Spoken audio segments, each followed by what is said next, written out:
portion. So without further ado, I'm going to go ahead and introduce our guest presenter. I want to thank Lotus Norton-Wisla, who's the Digital and Community Outreach Archivist at the Center for Digital Scholarship and Curation at Washington State University, for joining us today. So take it away. Okay, hi everyone. I'm really glad to be here. And Gail first reached out to me back in February, I think it was. So it's been kind of a long time coming. There's just been a lot going on in all of our institutions, I'm sure. So today I have some slides and I want to share a little bit about my department at Washington State University. I work at the Center for Digital Scholarship and Curation, and we run a few different projects. So my idea is just to give a brief description of each of the projects, and then hopefully have some time for Q&A. So I will share my screen here.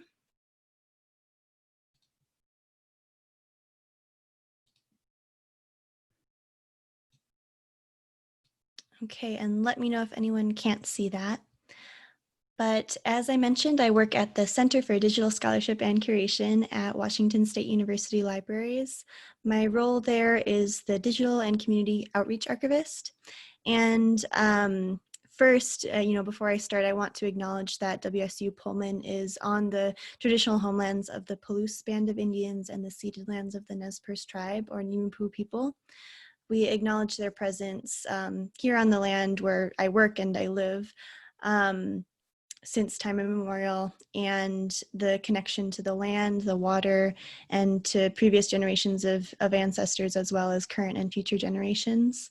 I'm a settler to this area of Pullman and the Palouse region, and my parents were settlers in northern Wisconsin, where I'm from. That's Ojibwe lands. To begin, I wanted to share our mission statement at the CDSC, and you can see the URL there if you want some more information about our projects that I'll share today. But at the CDSC, we promote collaborations that use technology in ethically minded and socially empowering ways through meaningful partnerships with a commitment to foster long-term relationships with Native American nations, locally, regionally, and nationally. And the CDSC supports, within our campus, classes, workshops, summer fellowships. That has been a really amazing opportunity over the last few years. And then what I'll talk about most today, which is grant-funded collaborative projects. The first project I want to share is one that's pretty close to my heart. It's the Tribal Digital Stewardship Cohort program. This is actually the program, the grant-funded collaboration that I first came out to WSU to be the coordinator of the first year of the program. It is a training in archives and digital stewardship that lasts 1 year long, and it combines instruction as well as hands-on learning and lots of discussion. In the training year, there are 12 people per year, and those are pairs from 6 different tribes, bands, nations, Hawaiian and Alaska Native communities. And we've done a lot of different things over the last 4 years of the program. So some examples through the photos here, we've had conservation workshops. In the photo here, we have some folks making protective boxes for books in the leadership of our conservator at WSU. We have had cohort members present their work and plans for their institutions to each other. We've had discussion about a lot of different topics, and the point of that is for people to be able to relate things back to their own tribes and their own communities, and share similarities and differences. And that's, the cohort piece of things is always the most important for people. We've also shared meals. In the center there, I have an image from this last November 2019, which we always try to make more of like a potluck situation, and some beautiful, beautiful dishes that everyone will bring and share from their communities. And then the image in the lower left corner, an important piece of each training year is working with McAdoo CMS system, practicing how folks in their communities want to share content. And that can look a lot of different ways, but the access piece is always important in the year of training. And just to show the scope of, you know, folks that we've worked with over the years, this is a map of the 24 tribes and nations from across the US over the last 4 years. So that was 46 total people. And I'd be happy to talk more about the tribes, nations, and communities involved, but I think for now I'll move on to some other projects. But this is, you know, a pretty important project to me. We've had 2 different series of funding through the 2 different cycles we've done, and I've been able to be coordinator throughout this, along with our team of WSU staff working on the project. So next, as I mentioned a bit with the Cohort program, we also support McAdoo CMS, which we develop and maintain is at the CDSC. So McAdoo is an open source content management system, which is designed for Indigenous communities, for and with Indigenous communities. McAdoo started 13 years ago as a standalone database created by our director, Dr. Kristen, with the Warramungu community in Central Australia. The word McAdoo, which was chosen by Warramungu elder Michael Jumpin Jones, means dilly bag or safekeeping place for sacred materials. And today, McAdoo has grown to be an open source digital archives platform, which can be used by anyone with the need to share content with their community in culturally appropriate ways. So this, you know, is a really important piece running through all of our projects, McAdoo, and the grassroots development process of McAdoo. So, you know, through the Tribal Digital Stewardship Cohort program and some of the other pieces that I'll explain in a minute, McAdoo is kind of a running thread through everything. The next quick project and collaboration I want to share is the Plateau People's Web Portal, which is an online community archive of Columbia Plateau materials that we hold at WSU. We host the site at WSU, and we reciprocally manage this site with 8 Columbia Plateau tribes and nations. So the Plateau People's Web Portal started in 2008, looked a lot different than this current version today. And it grew from relationships. So relationships with the Native American programs here at WSU, with the Native American Advisory Board to the President at WSU, and Dr. Kristen's work through this digital stewardship. So all tribes who are part of this have signed the university-wide Memoranda of Understanding with WSU. And when it was first started back in 2008 with just 3 of the tribes that you see here today, the priority for the portal was to have multiple tribes working together on one site. They really wanted the materials to be accessible online to their communities. They also knew that there would be many different types of collections, so not just library, not just archives, not just museums, but many different types of collections on one platform, and that was important. And then there's also sharing protocols, so multiple levels of access, not just open to the public or closed, but multiple levels based on what each community needs.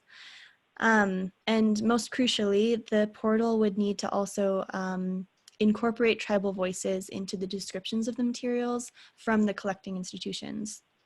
So to be able to re-narrate materials in their own words.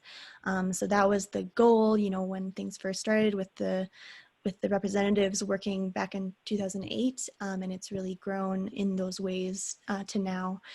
So this is a visual representation of the communities that are involved, who are partners on the portal project in our regions. So kind of moving from east to west, the Salish Pandure of the Confederated Salish and Kootenai tribes, the Nez Perce tribe, the Coeur d'Alene tribe, the Spokane tribe, the Colville tribes, the Confederated tribes of the Yakima Nation, the Confederated tribes of the Umatilla Indian Reservation, and the Confederated Tribes of Warm Springs are all part of this project.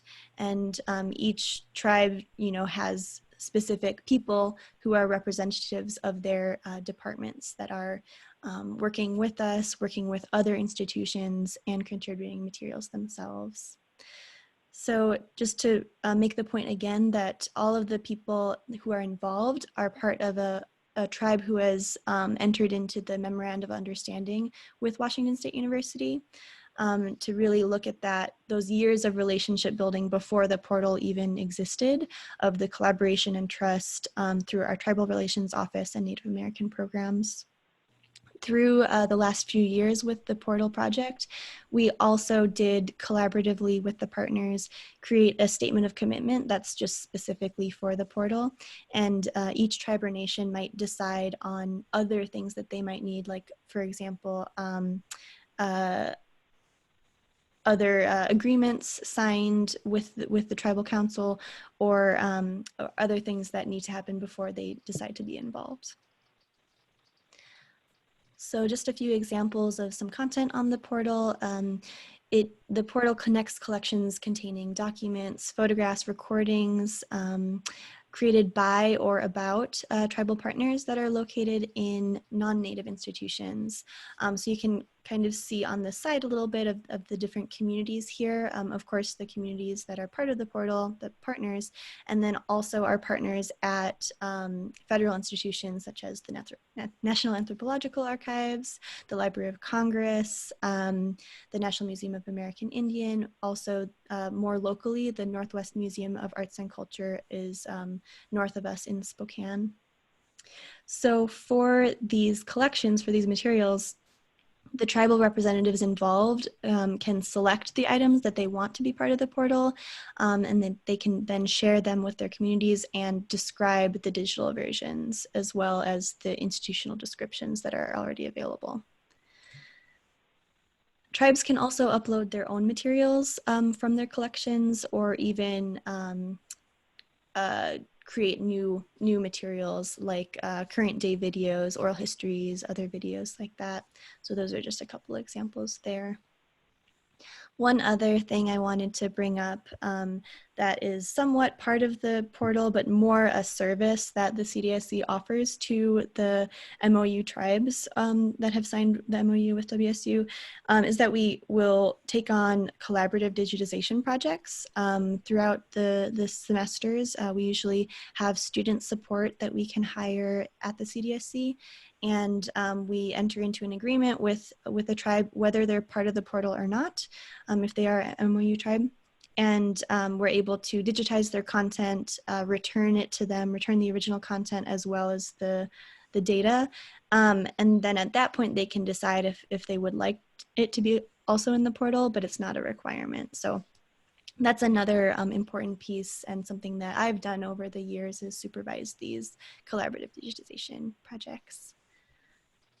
Okay, and then finally, the Sustainable Heritage Network is another project that I wanted to share. So this is something else that I've worked on over the years, and currently we'll be doing a lot more work on this project. So the SHN is another collaboration. It's a project that complements our other work, but it kind of creates a network of professionals who are looking to learn. It's all around digital stewardship. So we have different categories here for resources on digital stewardship, mostly training resources. Some of those are created by our staff, videos, documents created by our staff to help Indigenous communities with their work of digital stewardship, as well as non-Native institutions. And you can see the categories here of the different types of topics that we cover. It's beyond just an online repository of training materials. We also will do workshops. So that might be at conferences or might be arranged with communities specifically. So we've been able to do a number of those over the years. with everything right now, with restrictions on travel and especially restrictions depending by state and by tribal community, we don't see any travel happening, you know, in the next couple months at least. And we're looking to do a lot more work with just organizing content on the SHN, creating new content, and kind of creating curated collections for people as they work with this important content in their communities. So that is a very brief summary of the SHN. One other piece I want to share is that on the SHN, we have put up a public version of the Tribal Digital Stewardship Cohort curriculum. So from the front page, we have just on the very right side this category of digital stewardship curriculum. That is a version of all of the weeks of training for that cohort program that I shared at the beginning that we've put together in a public version and are sharing for anyone to be able to look at and learn from, whether it's, you know, going from the beginning and going all the way through the weeks, or just kind of picking and choosing based on the different modules. So that's something that's, you know, I've been working on a lot over the years, and this year as our second Tribal Digital Cohort Program grant winds to an end, I'll be also updating it to our 2020 version. So that will be kind of a new updated resource for everyone. So that brings me to the end of my slides. My email is here, and then again, the link to the CDSC website. I really just wanted to give a broad description of each of these different projects that I've been able to work on over the years and that we manage at the CDSC with our staff. And I'd be happy to just have any questions or talk more about any of these projects that folks are interested in. And thank you again for having me. So I'll stop sharing my screen now. Thank you so much, Lotus. It was a really interesting presentation. If folks have questions, you can, feel free to sort of shout them out or put them in the chat or on the Google Doc, but I'll just sort of start off. I am interested in the sort of, you mentioned that there are different levels of access on, is it the Plateau People's Web Portal? Yes. So if you can, are you able to sort of go into a little bit more description of the kinds of levels of access and sort of just how many there are?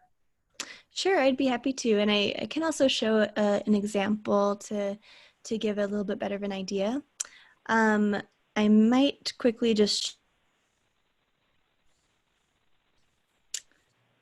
I'm just going to bring up a link to the portal.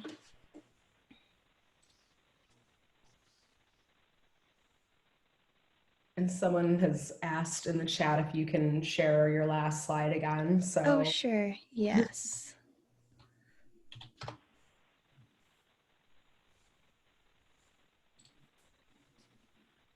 Okay, so sharing my screen now. So first I'll share the last slide again, and I can even just put this in the chat box as well.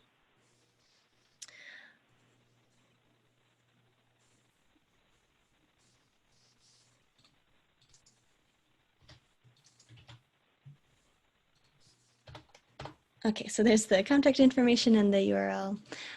So for the Plateau People's Web Portal, there are levels of access, and in any McAdoo site, that is a feature of the software, so you can apply customized levels of access to any McAdoo site.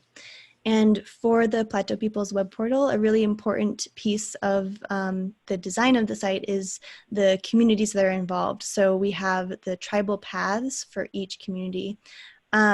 And if you can see a little bit, we have in the background of the homepage is an image of the Columbia River. And that was really important to the original representatives to have an image that unites their nations together. However, also showing the individual sovereignty of each tribe and nation by having the tribal paths. So you can look at that at the front page, but then also by clicking tribal paths. And here you can look through, and each tribal path has kind of a like a welcome page, some welcome images as well as text and sometimes audio or video welcomes. And here you can see the protocols. Because I'm not logged in and I'm also not a member of any other protocols, right now I can just see the Nimibu public access protocol. And each administrator of each community, so in this case, Nikia Williamson at the Cultural Resources Program is our representative for the Nez Perce tribe. So he has the control over what additional protocols might be added other than public access. So for each of the different communities on this website, their representative chooses what the protocols are for each. A common one would be like community only. So instead of having something open to anyone accessing the site from the public, they might have a community only protocol so that they could add Nez Perce community members to that for anything that might be only appropriate for that audience.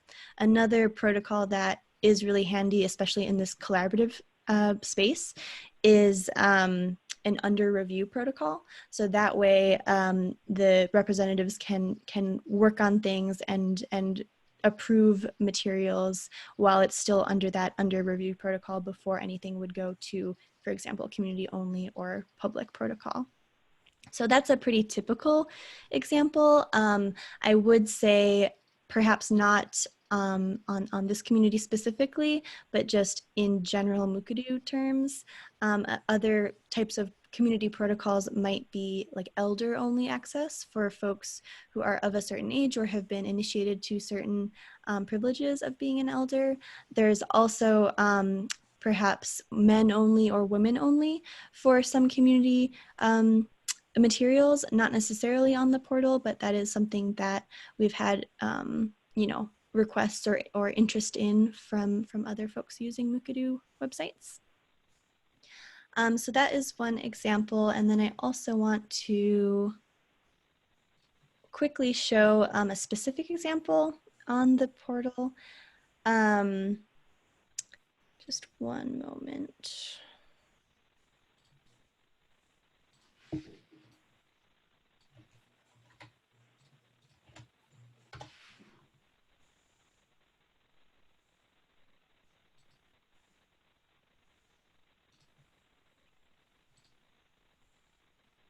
Okay, so on the portal, you know, what I was just describing of the different protocols of public access versus community only access, that's like a very common one. For something that would be community only access, I would just not even be able to know that it exists when I'm not logged in or not part of that community. However, there's also, I guess, more nuanced ways of sharing community information that might be available to the public. However, it's displayed in a way that shows that the knowledge belongs to the community. So an example is this item, a root gathering bag. So this item is from the Northwest Museum of Arts and Culture. And it was selected by representatives from the Confederated Tribes of Warm Springs to be included in the portal.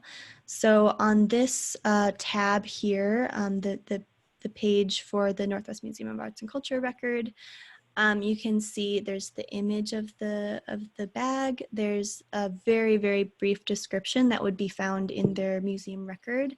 And then there's also, you know, some very basic information about the creator, you know, a 30-year date description, some categories that have been assigned for the site, and then rights information, but pretty general, pretty basic. But if we go back up to the top and tab over to this tab, the Confederated Tribes of Warm Springs community record, then we can see the information that the tribal representative for the Confederated Tribes of Warm Springs has added with the help from tribal elders. So if we scroll down, we still see the same image, but this parallel record has a text cultural narrative that 3 women from the competitor tribes of Warm Springs provided. So Arlita Rowan, Valerie Switzler, and Maxine Switzler, her mother, each took a few sentences to explain some cultural significance of this item. And in different ways too, like the weaving, the animals that would be depicted and things like that. And over on the right, you can see the title has been changed by the community members. So this is now Duck Basket. And for the protocol, you can see that it is the Warm Springs Community Public Access, because the people who contributed decided they wanted that information to be for the public as well. They added another category of lifeways here, and then the keywords are really important. They added Sally Bag, Twine, and Duck Legend, because Sally Bag is how it's referred to in the community, not root gathering bag, which was just kind of the standard one, which a lot of other bags in the museum are called that way. And then the contributors of Maxine, Arlita, and Valerie, and the traditional knowledge label as well. So this is an attribution label, and I would encourage anyone interested to look into the traditional knowledge labels more. That website is localcontexts.org, and TK labels are available on McAdoo sites, any McAdoo site. But for this one, the creator chose the attribution label because it is asking you to observe, who is contributing this information, this tribal knowledge, and attribute this information to them. Additionally, in the traditional knowledge field, you're able to add media, like audio, video, images, and in this one, the ladies decided to add a video. So this is a video interview, and it's really beautiful. I think for now, I'll just put it in the chat unless there's interest to watch it together.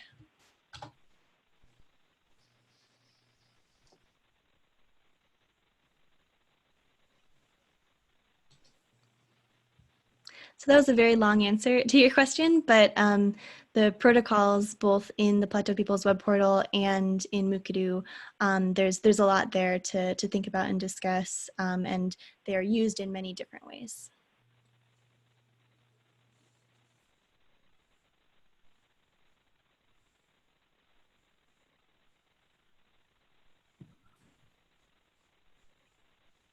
That really, really fascinating, and it's really nice to see this work being done in collaboration with and in consideration of our Indigenous communities for a change.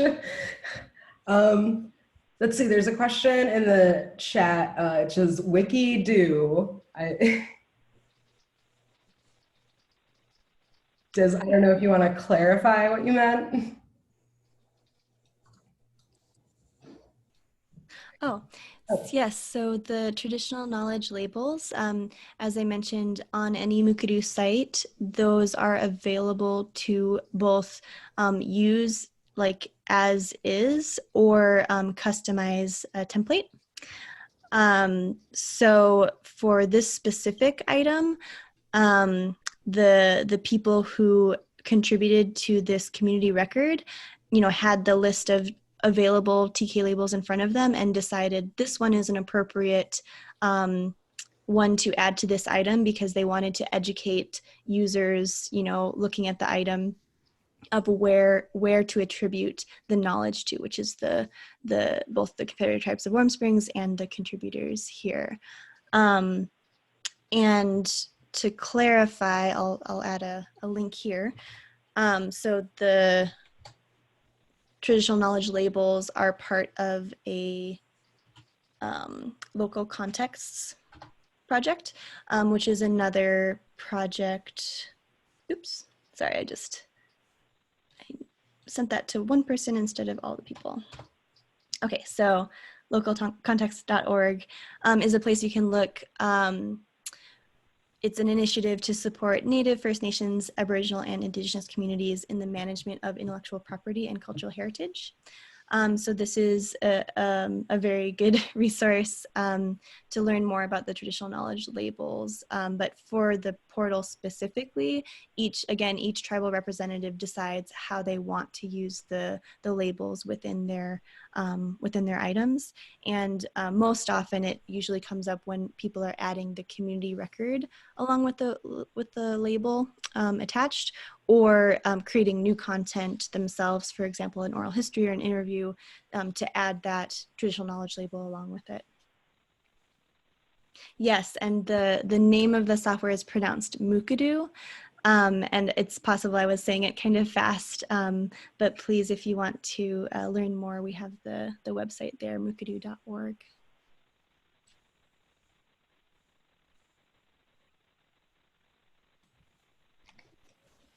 Great. Does anyone have any additional questions?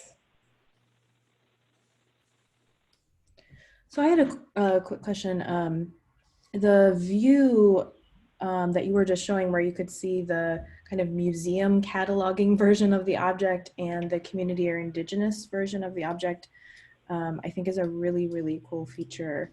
And I'm wondering if, you know, that museum, or if others that have been involved in the project have expressed any interest in taking, you know, kind of linking to that, right? So instead of making that view available on their own collections websites, if that makes sense.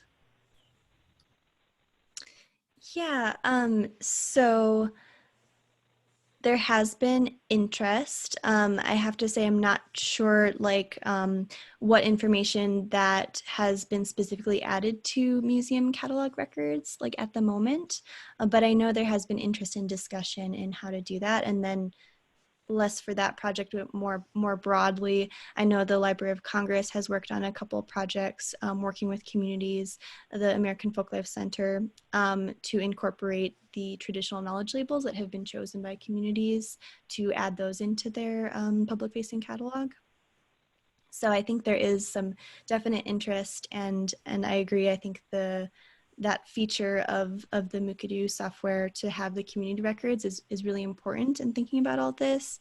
And you know, the example I showed has the institutional record and the community record, but you can have as many community records as you want. For example, the Confederated Tribes of Warm Springs, that is 3 different tribes, you know, in one community. So it could be possible to have a Warm Springs record, a Wasco record, and a Paiute record side by side, or even you know, getting down more to specific family community records.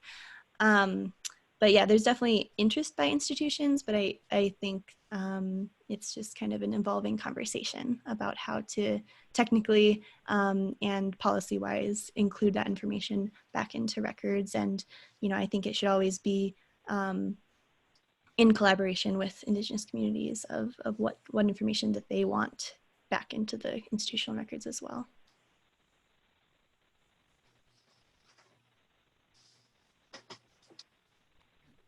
Oh, it looks like we have a question in the chat. Do you run into records that belong in more than one tribal path? If so, is McAdoo available, or is McAdoo able to facilitate that? Yes, so that's a great question. And yes, we have definitely come across that. So especially, you know, thinking about the process of the portal itself, how WSU is kind of facilitating the digital return of records from a federal institution. So the tribal partners go through and select content that is at federal institutions. So it definitely is possible that the representatives might select something that is not just relevant to their community, but also other communities. So it has happened specifically before. And usually then it becomes a decision of, you know, do both communities want this information to be public or under protocol? And technically it's very easy because you can just have something belonging to more than one community and protocol. So yes, in McAdoo, you're definitely able to do that, but it does come up quite a bit of like intertribal, multi-tribal community records.